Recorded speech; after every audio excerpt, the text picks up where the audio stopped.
What are we doing? I was hoping to start today's podcast off by talking about my new napkin collection. I have been on the down low, taking all of these napkins and Honestly, keeping them can we from all not? the. No, all right. Well, so maybe D&D, the usual. Yeah, let's do D&D. Okay, let's do D&D.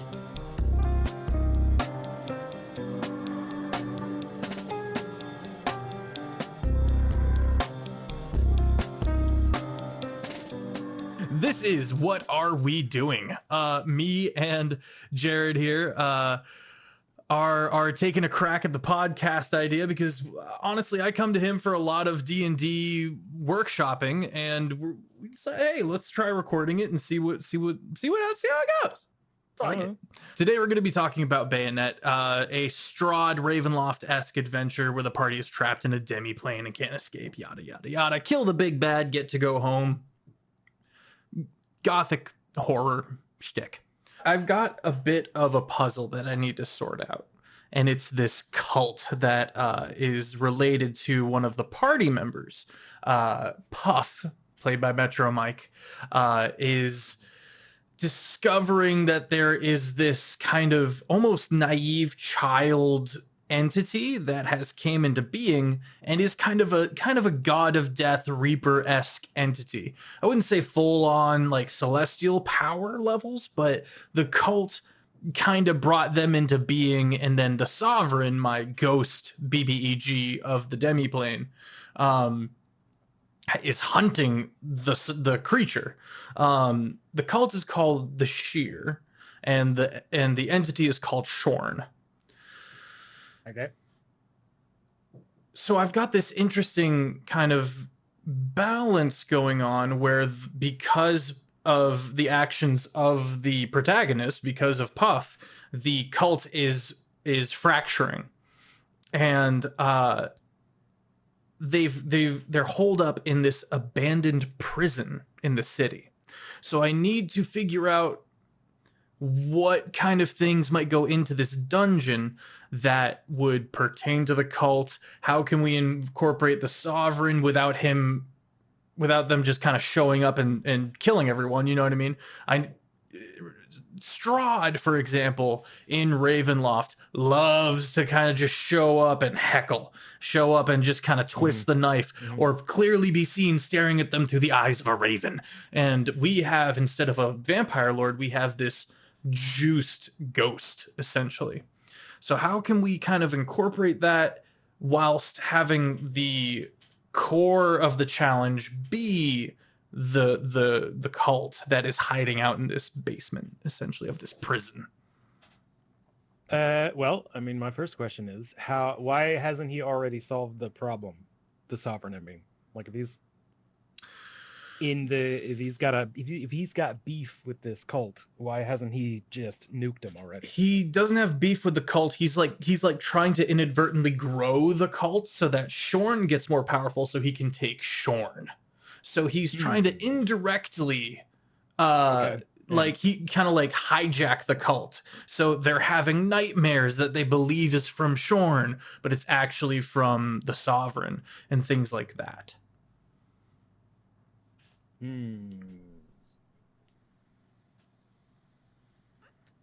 So what's the sovereign's response to the party? Like messing with his... The sovereign hasn't really gotten wind of the party yet. And so this will kind of be the official being put on the radar. You know what I mean? Okay. So I want to nail this. I want to nail this introduction, maybe have a little bit of dialogue, but not to the point where the sovereign, this all-powerful being, basically a god of this plane, doesn't just snuff them. You know what I mean? It's kind of this conundrum that I'm running into.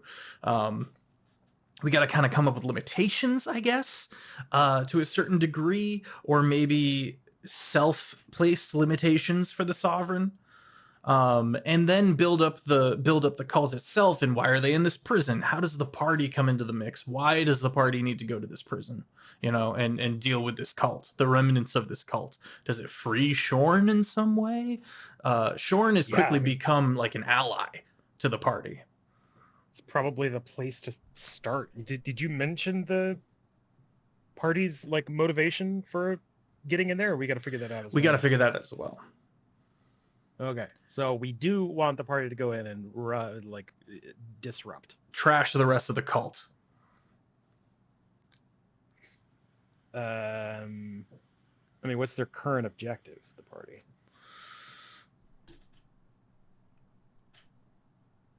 I mean, not dying is a big one, but sure, yeah. I mean, I think they're working with some other secret societies to kind of build up a resistance, and establishing bases of operation throughout the ruins of the city, which is why why this prison comes into play. Maybe the prison's a little too close by, you know, maybe they need to clear it out just to get them away from their base of operations. The cult just happens to be there.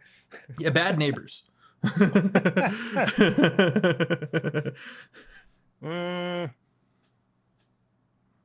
I mean, there's the classic, you know, my boy Jimmy is running with a bad crowd. Can you go find him? That could work.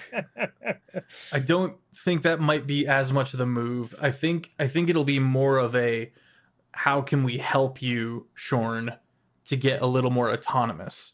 I mean, does the party know anything about Shorn? Yeah. So the party, the Puff, Metro Mike, has had conversations. And at first it was Puff had a run-in with the cult, and the cult tried to kill him, and he killed them and took one of these dope like brass knuckles that were used for rituals. Mm-hmm. So the cult is trying to get those brass knuckles back. And Puff in turn has now been interacting with Shorn. Initially it was like rage, like the actual barbarian rage would come over him and he would see things and stuff like that. And then he started talking to Shorn, and Shorn was like, I don't understand, you know, because this is all very new to me. You don't make any sense, mortal, you know, this, that, and the other thing. And then eventually over a couple of episodes, it started to develop where they could start having a conversation. And now they have almost like a warlock patron kind of vibe, except that Shorn is baby. He's very naive. Sure. He's very young. He's very new to this, to sentience. And he's scared of the Sovereign. Definitely pictured like small fluffy animal for Shorn. Well, that's Puff. Puff is the small fluffy animal, and Shorn is. My head went literal with the baby bit. Shorn is depicted as a kind of reaper, but with a crow head, a little bit like sure. Khonshu, right, but very like cowly, and just kind of the bony beak sticking out and stuff like that. Puff also has a little crow familiar now, and to speak with Shorn, because it's a familiar, not a pet, right? He has to like murder the crow, and then and that opens up the ability, because Shorn is like a murder god. Like it's like he's the god of straight up murder, not just death, murder. And very wholesome. Nothing in this campaign is wholesome. It is one of my darkest ones yet. Okay, so you know, I was thinking maybe just good old fashioned Shorn asks for help. That could work. But then you have to answer, why isn't, if he needs help from the cult, why isn't he just murdering the cult? He has never done anything directly.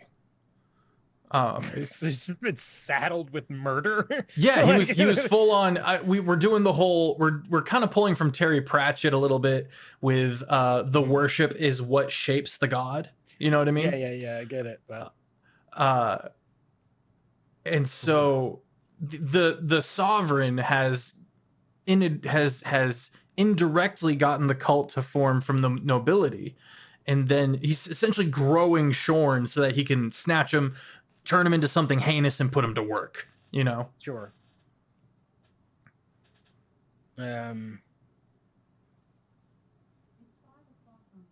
Siri, stop. Siri, I know it's the weekend. Oh, sorry. Alexa, stop. Too many bots. Too much going on. I mean, what? So the party does know of the prison. Yeah. They know of it. They know of its existence. They know the cult's there. What kind of help would Shore need to go down that route? Like, what? Like, if he was asking for help, like, why? What kind of danger is he in? Maybe the ultimate danger is the Sovereign. But maybe if he can get rid of his worshippers, he can start trying out new aspects. He doesn't have to be like murder centric. Oh, that's interesting. You know, he can kind of branch out and become more of a primordial, you know? That's not super immediate. It's not like a, hey, party, I need help right now. Come do the quest right now, kind of. You know. That's fair. I mean, I think it's a cool idea, but I don't know. Some like, I mean, maybe Shorn catches wind that the Sovereign is trying to get him. You know. I don't know. How is the Sovereign like keeping tabs? Does he got like people on the inside? He's not keeping direct tabs on Shorn because Shorn has gotten away with Puff. Shorn is out there now on the lam. And is scared because he knows that the Sovereign's after him.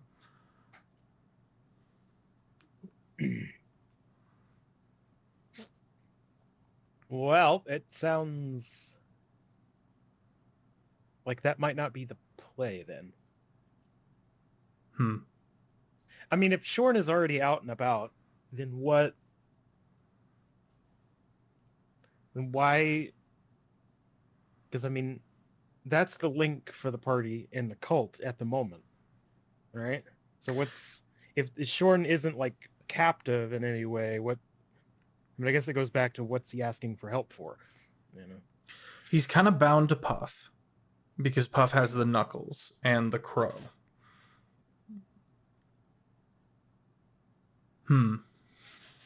I mean, I see your question. If Puff has the Knuckles and they want the Knuckles back, then wouldn't the cult just take Puff? They've tried. We've had multiple stints of combat because the cult is able to know roughly where Puff is at any given time because because of the magic item he's got. And so they keep jumping his ass and the party keeps murdering them, which gets Shorn all excited. Shorn gets hyped.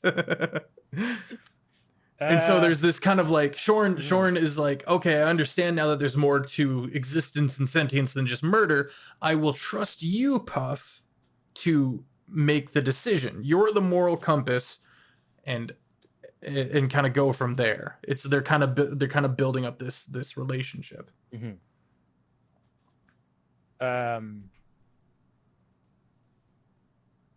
So I mean, if I'm the cult. I'm trying to get these Knuckles.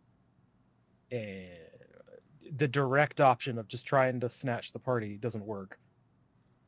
It's time to gain leverage, right? It's time to get It's time to get something. I don't know if that's... And that would give immediacy for action. I don't know if that's... So, I mean, that's like, you know, hey, come bring us those Knuckles and you get your boy back, you know? You get little Jimmy back. That's a great idea.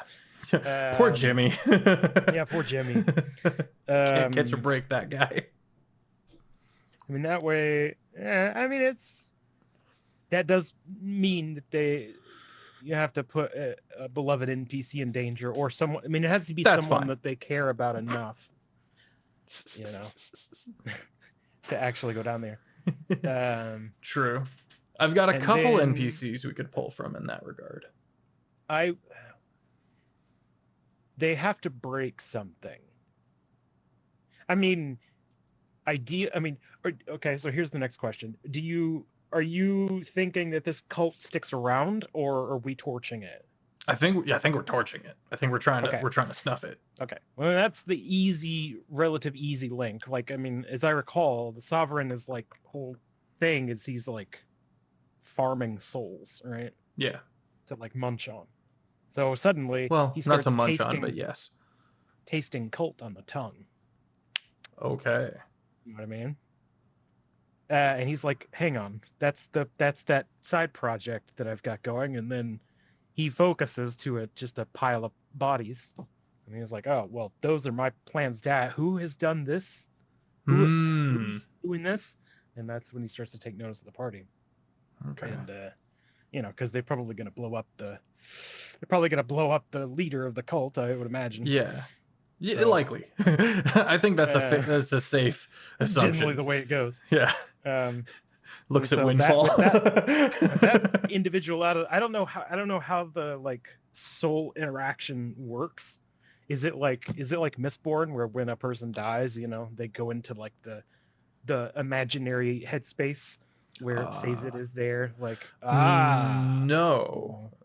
Except that it's like vampiric, or he's like tasty. So normally in the Longshot worlds, it's they go to the astral plane, and then their soul, if no god scoops them up, then their soul rejoins the astral current and goes on to the next plane to be reborn. Yeah. And then if a god has some claim of authority over the soul, then they can take it and put it in their heaven, which is actually just their mana pool, and it's fucked up. But we'll talk about that another time. Well, that's kind of exactly what I'm fishing for, is that there's a moment, there's some sort of acknowledgement when a soul leaves a body. So the Sovereign catches wind or whatever. He can detect. And so maybe he had his eye on a specific one or two that was the leader of this cult or whatever, And so when they die, he takes notice and is like, "Yeah, that's good. That's good." I mean, you could even do a thing if you wanted. Right at that moment, they killed the Sovereign. I guess it sort of depends on how they kill it. But, sure. You could be a little, But if the body is still intact, the Sovereign can then just possess the body. That's a cool idea. Then you get kind of an avatar. It's a little dumbed down. Avatar. He just gets back up, carries a conversation, and then bails. Otherwise, he just phases through the wall Casper style. I'm like, "What are you doing here?" I like that idea of just being like, and then completes immediate switch up as you have to do totally different voices. Like it has to be immediately recognizable. Yeah. My Sovereign voice is eerie. It's not quite Joker because I think that's kind of tropish at this point. Yeah. In a little more wavery, but very much that like kind of the hard pronunciations. In that kind of tone, but then mix it with kind of an ethereal. I put the reverb on it, stuff like that, and kind of give him more of how do you put ethereal on a voice? Yeah, but no, it's effects. Yeah, that's exactly how you do it. And then a bit more of a alien mind, a lot more of a thank you so much for these souls. This kind of that thing. In casual, brutal death. The first time I introduced the Sovereign, he full on. Like possessed a person, but specifically the nervous system and brain, and then ripped that out of a person. So like all of the all of the nervous system came ripping out of the mouth, and then the nervous system stood there and taunted the party. It was dark. Wild. It was very dark. It makes me think of the freaking what are the Devourers or whatever, like from the beginning of Baldur's Gate. A little bit, yeah, kind of like that. Humanoid instead of a little squishy guy. Yeah, it's similar, but a little more spectral, a little more ghosty.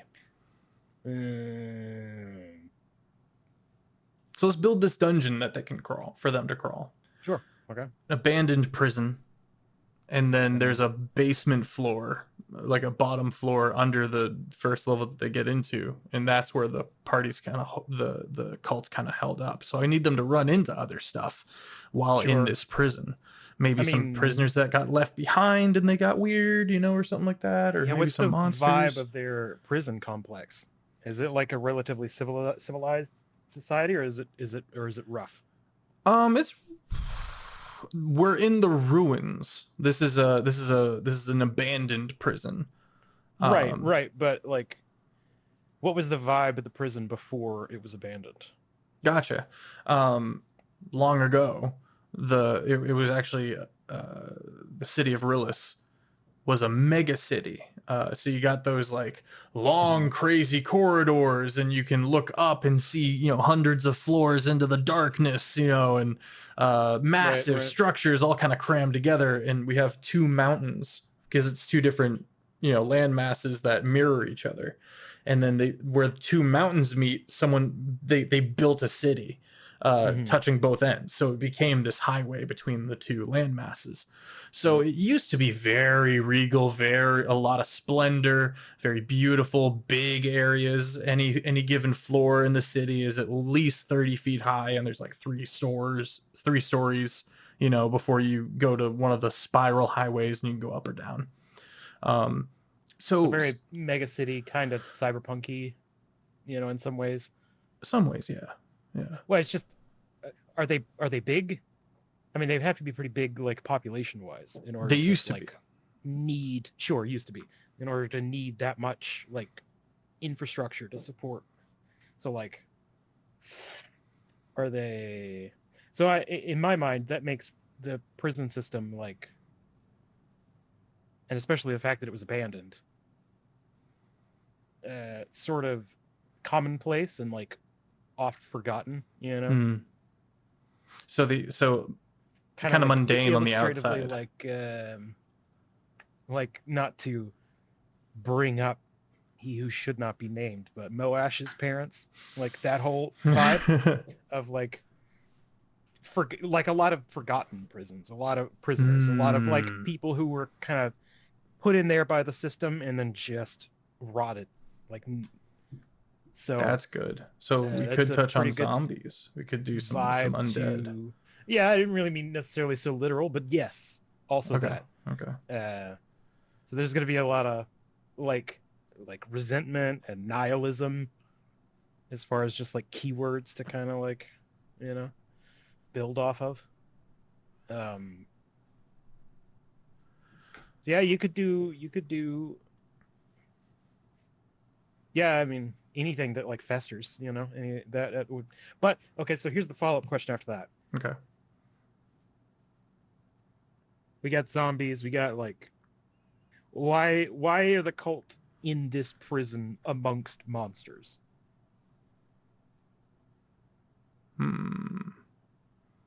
I mean, in my mind, the easy answer is that they have their own section that's impenetrable by like regular monsters for whatever reason. Maybe there's a little infinite staircase, Sure.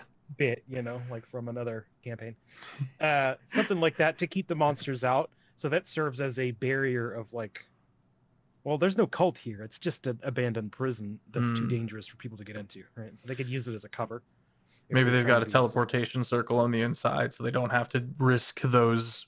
Yeah, the upstairs area. Could just be I mean, I'm sure somebody got some mold earth, so they could just make a back door. True. Comes out somewhere else. True. That's another thing we need to talk about is our party's capabilities. Puff has a fun little key, and if he goes up to any wall, ceiling, or floor, he can boop and make a door. Mm-hmm. So how do we make it so that he can't just skip half the dungeon? Well, what are the limitations on that key? Is it a days per use? No. It's nasty. And I gave it to him with the intent of being able to skip around in a mega city. You know what I mean? It's kind of like the perfect item to have for your player. And if it means a little more headache for me, that's fine, Maybe the walls are lined with lead, Maybe the prison was like, no, we got to make sure no one can actually get out of here. So there's precautions that have come into play. Maybe there's walls of force or something like that, that he would not be able to just breeze through. I mean, they're probably almost by, depending on, like, yes, if a relative common person in the society, that would, or rather that would be in the prison, or could be reasonably could have even just dimension door, then you basically couldn't have a prison, which is it's a fairly high level spell, but I mean, Misty Step, you can get that as a racial feat, Yeah. So almost every prison in fantasy anything ever should definitely have anti-magic capabilities. Otherwise, it's freaking pointless. So that becomes, how do we find the balance so that we don't just do, we don't want to do just a blanket anti-magic field, because then most of the party wouldn't have access to their kit, and that's no fun. You would need it for the cells. True. You wouldn't need it for the entire prison. You would need it for the cells. Alternatively, you could do the other common way I see it done is like shackles. Like there's, binding magic items that kryptonite handcuffs. Get wrecked, Superman. Kryptonite handcuffs. Pretty much exactly that. That's smart. That would probably be how they would do. That seems a lot more maintainable, though. Well, oh no, wait, no, yeah. We cannot give the party anti-magic handcuffs. we cannot. They wouldn't be there now. We have a speedster bunny monk that he'll use them. He'll be good at it too. To have, honestly, just. Yeah, there's a lot of things, especially in Windfall, where I was like, I can't give that to the party. Then it sounds like the clear direction is to do the cells themselves and so that kind of leaves hallways where this key could be used, but like inside the cells you can't really. So I mean, being a prison, that's a good portion of just the travel that you can't really use the key for. Let's talk critters. Let's talk creatures. Yeah, sure. All right. I don't really have a good database there in the old noggin. Well, that's the beauty thing, is we just create monsters. We can, and then if we realize it's kind of like something else, we can pull that influence in as well. Sure. Well, I mean, just something angry, resentful. So like revenants, maybe. Yeah, I think it's going to be pretty ghosty in general, though that may be a little confusing when it comes time to introduce the Sovereign a little bit. Or it'd be better because it's like, oh, ghost. Oh, no, it's not that one. Oh, ghost. Oh, no, it's not that one. Oh, this is the ghost. Oh, shit, here it is. You could wind up with a, initial response of, oh, another ghost. How spooky. And then it's not just another ghost, so you could have that turn. But they probably will. I mean, I would just be like, another ghost. Okay. A secret phase boss, or whatever. Which I guess you could circumvent with visuals a little bit. Sure. Like if the Sovereign, like I'm just a simple example. If all the Revenants had a blue glow, had blue eye glow, and then the Sovereign had green, so that's like a visual indicator that is different, that kind of thing. Kind of video game logic, sort of. What if it's a little more psychologically terrifying? What if there is someone like an elf who, or some kind of entity that doesn't age quickly, and so he's just been stuck in there, losing his marbles and not able to get out, and he's just gone absolutely feral. We could put class levels on something like that. Sure. A pseudo immortal. No, not like a god, but like something that just doesn't die of old age. Like monks, for example. They eventually start aging real slow. Would make for a good like mini boss kind of thing. Yeah. Or a potential ally. Sure. Yeah, I mean,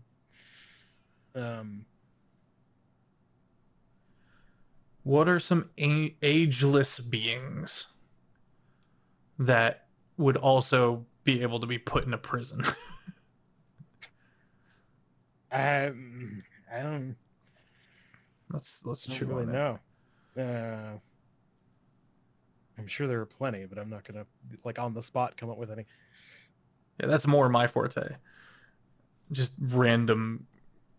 It's pretty much elves and dragons.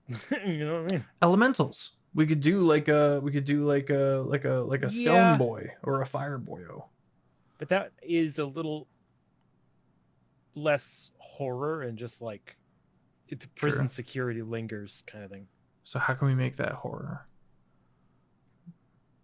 Maybe it's an earth elemental, and now it's like it's basically a swarm because it's chipped itself. It's like banged its head on the wall so many times that it's like broken apart, you know?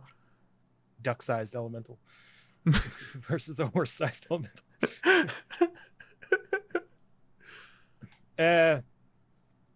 You could also do a like rogue robot style. Rogue robot. Oh, I got you. Like a Warforged that went nuts. Yeah, I mean it could still be an elemental, but I mean, who knows? You could put just about whatever lore you want onto that. Either it could have done it itself, or there was someone in the prison who maybe it got attached to and they died of negligence or whatever, or were stabbed or whatever, and so that caused it to go berserk a little bit. Or it's kind of like Bioshocky maybe, but you could do any of that kind of thing. You can always do the I guess that's kind of more the Revenant side. I was going to say more manifestations of whatever negativity, whatever gross death becomes nightmare creature kind of thing. Taking form. We also could just straight up do a vampire. Just slipped in there and went to town. Got stuck. Or maybe they didn't know they were a vampire, and so they locked him up. Anti-magic, it's just still kind of screwed him. We haven't touched on vampires at all, simply because I wanted to stay away from Strahd, Sure. This could be a good spot to bring in a vampire. Yeah. My only worry there is it becomes the singular fleshy enemy that you could, because otherwise it'd just, because it will have consumed everything else. I mean, I guess I didn't really ask how long this prison had been abandoned. Oh, like tens of thousands of years. Yeah. So if any vampire is stuck down there, it's very dormant. Everything has already been consumed. Yeah. Right? So it's just chilling.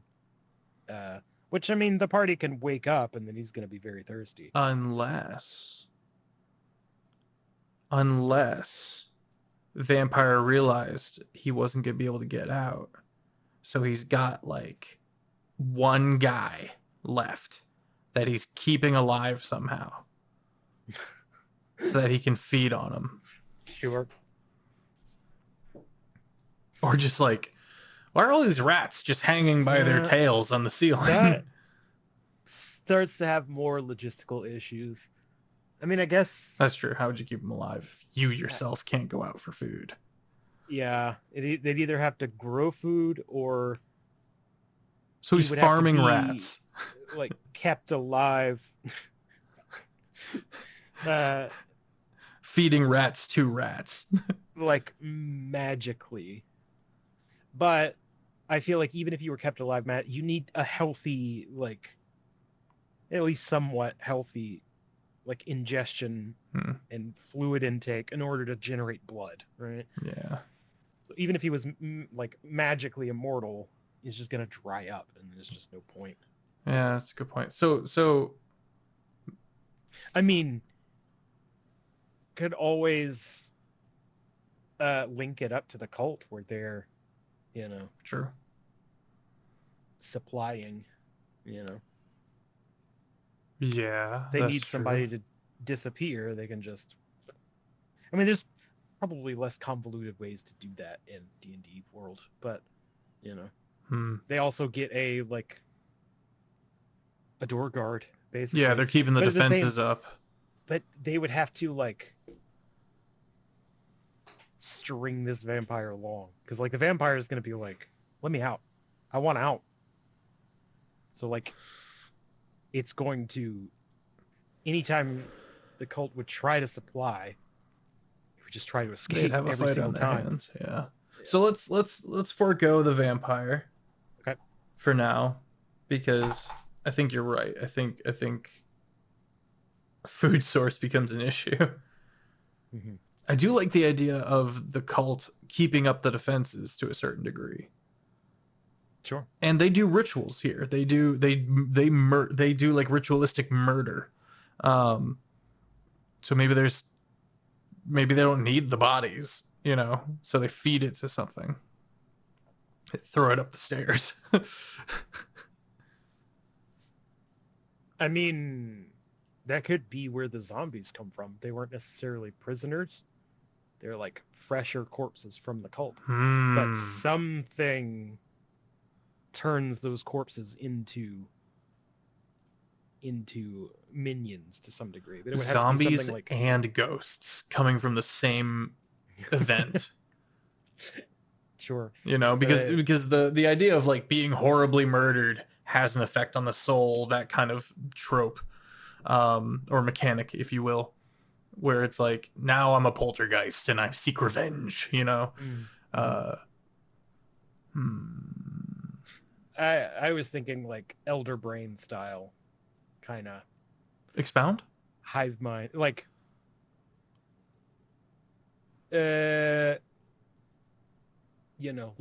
entity has formed from, I was saying earlier, the resentment and the, just the emotional pain of having been abandoned in a prison, and that is it's a collection of, I don't know, black, right? and it's formulated into this sort of an elemental kind of, but not just a big rock monster thing, but more of a eldritch. Yeah, more eldritch. And so I'm not really sure what its motive. I mean, it just wants everything to die. Right? Yeah, it's basically unthinking at that point. Out into the city and killed a bunch of stuff is because it's trapped in here. So it becomes then, how do they appease this creature and get it get it to dissipate? Kill it. They just gotta kill it. They just gotta kill it. I mean, what do you? It comes down to, do we want a fight or do we want a puzzle? Sure. Fight's always easy. Puzzles are hard. I hate puzzles in D&D. I'm not good at them. They're either wildly too cryptic, or I accidentally just turn them into a murder trap, or they're way too easy and people immediately figure them out. It's kind of tough. Puzzles sort of need a bit of a visual element to kind of. Yeah. I agree. They're tricky. I'm bad with riddles too. I'm not. I'm just bad with riddles in general. Yeah, I am.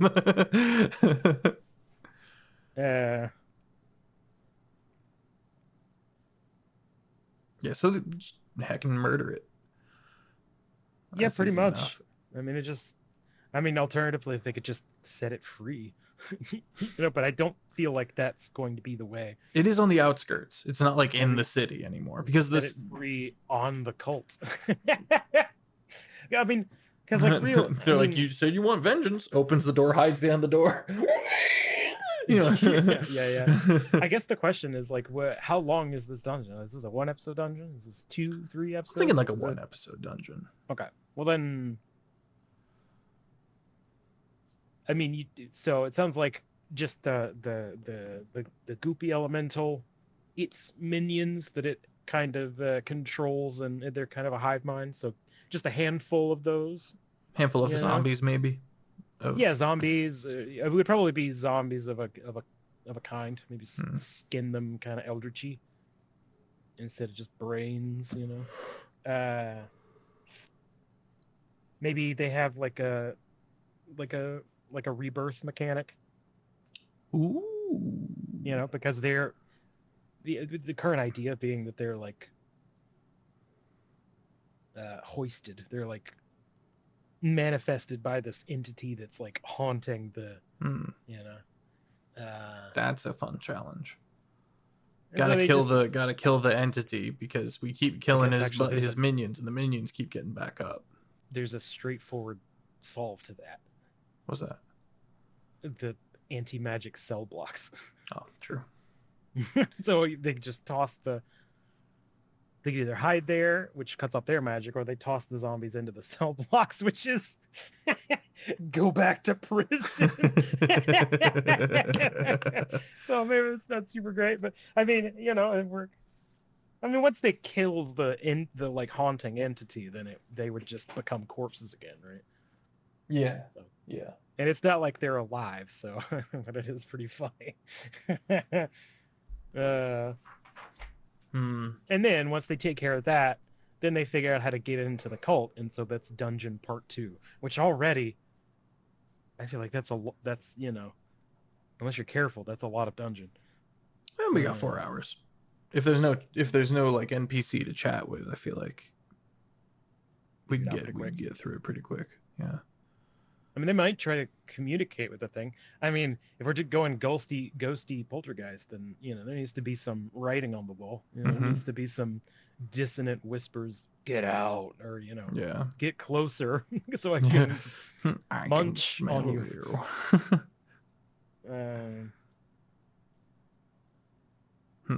God, we're deep. I mean, they're in there looking for little Jimmy, right? Yep. Because the cult is like, hey, give us those nucks back and you can have Boyo back. But if that's the case, then they wouldn't have them fight through the prison to get to them. That's a good point. That is a good point. Okay. I mean, in that case, I wouldn't have them come anywhere near my hideout. We would meet in a neutral location for a prisoner swap.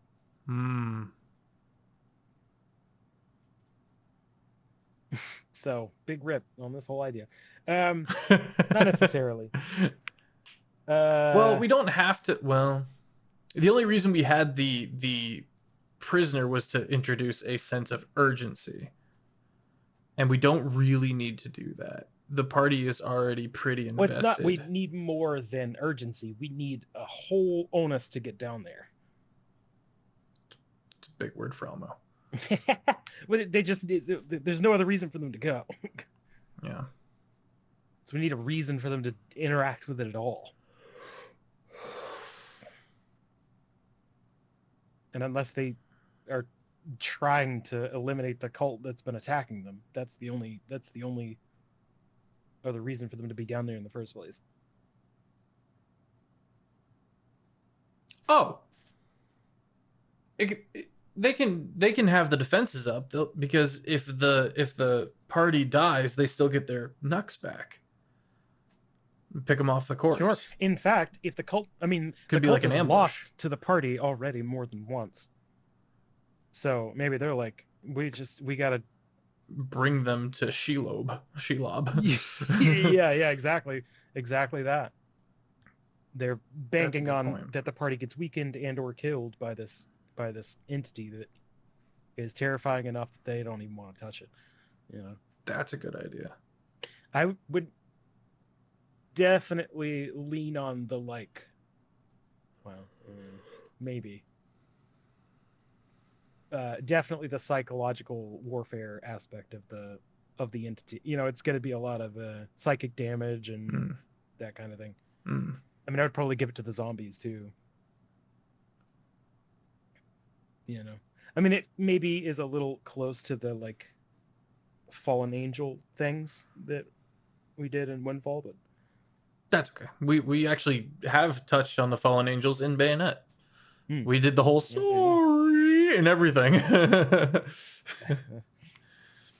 There's a lot more connections across the campaigns than most of the players realize, and I and the viewers are up on.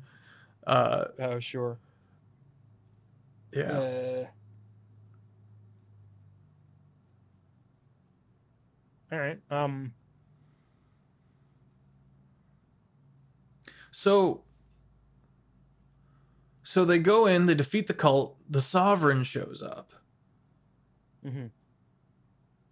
And then what? The Sovereign's like basically this all-powerful entity. Why would he not show up in person? Because he's done that before. I don't know. I mean, maybe. I mean, he doesn't know much of anything about this party, so he doesn't really know what their capabilities are. It's a relatively sound tactical decision to not expose yourself too early, but it also does sound like he probably wouldn't care. No, yeah, everything and anything is his plaything. God forbid he gets bored of you. So yeah, I mean, unless he's doing it for a bit, then he might as well just show up. If he shows up, the party's over, literally. I mean, like there's Avatar idea, like showing up in that regard. I mean, but if he personally shows up, then the party's cooked. I mean, he's after strong souls, right?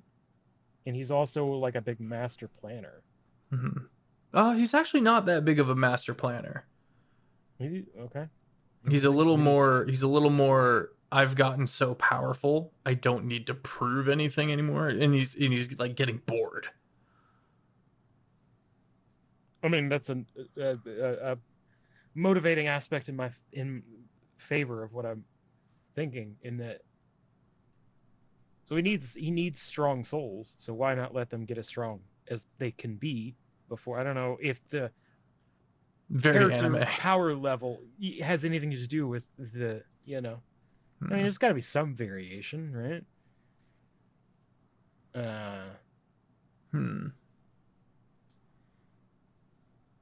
That combined with just see what they, he takes an interest in them.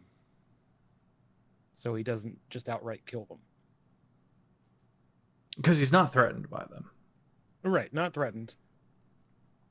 That makes sense. I mean, you just mentioned that he was very bored. So, like, yeah. I will have a grand time watching you run around like little mice, and get fatter. The choices you make, and all the souls go to me anyway. So kill who you will, or whatever. Yeah, maybe start seeing him as a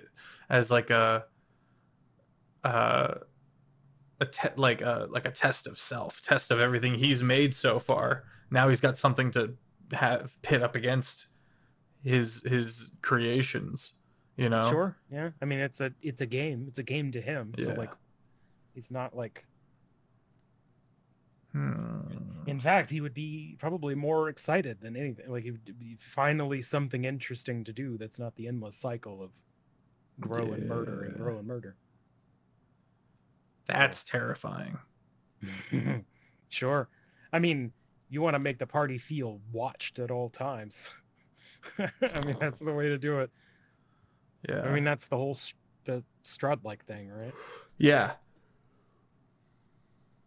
Cool. All right. Well, I'd say we sorted that.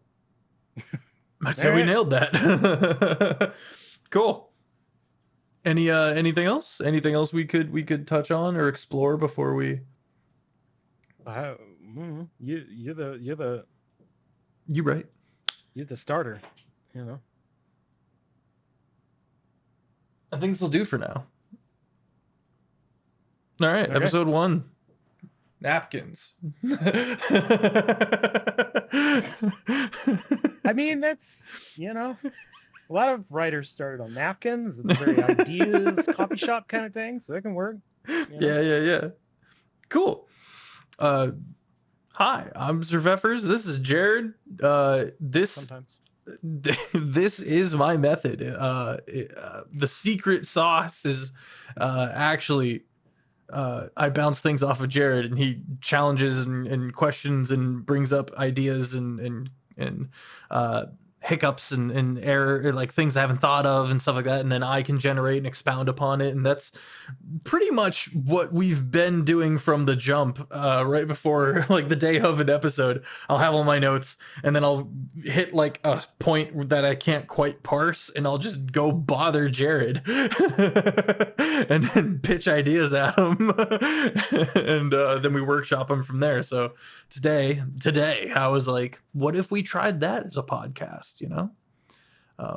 So we're taking a crack at it. This is, what are we doing?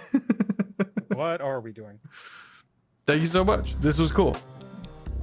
Thanks for being willing to give this a crack, Jared. Yeah, why not? Good like job. I say, we do it all the time anyway, so. Yeah.